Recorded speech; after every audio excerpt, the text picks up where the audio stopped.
சாப்பிட்டியா? நல்லா இருக்கிறியா? வேலையெல்லாம் முடிஞ்சிருச்சா?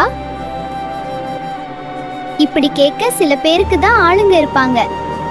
இப்படி கேட்பதுக்கு நமக்கு ஆள் இருக்காங்களே என்று சந்தோஷப்படணும். சில பேருக்கு கிடைச்சாலும் அவங்கள ரொம்ப மிஸ் பண்ணிடாதீங்க. அவங்க அன்பு பாசத்தை புரிஞ்சு நடந்துக்கோங்க. நல்லா இருக்கணும், எப்போதும் அவங்கள பார்த்துக்கிட்டே இருக்கணும்னு நினைக்கிறவங்க யாரு? பெத்த தாயா இருக்கலாம், மனைவியா இருக்கலாம், அக்கா தங்க இவங்கள வர இருக்கலாம், தகப்பனார் வரை இருக்கலாம். ஆனா வெளியே உள்ள சொந்தக்காரங்க இருக்க முடியாது. இந்த வாழ்க்கை சில பேருக்கு தான் கிடைக்கும், சில பேருக்கு கிடைக்காம இருக்கலாம். யார் வாழ்க்கையில இந்த மாதிரி ஒரு சந்தோஷம் கிடைச்சிருக்கு, உங்களை நினைக்கிறவங்கள மிஸ் பண்ணிடாதீங்க. உலகத்துல எத்தனையோ பேரு வாழ்க்கையில பாசத்துக்கும் அன்புக்கும் ஏங்கிட்டு இருக்காங்க. எல்லோர் வாழ்க்கையிலும் ஏதாவது குறை வந்துகிட்டு தான் இருக்கும்.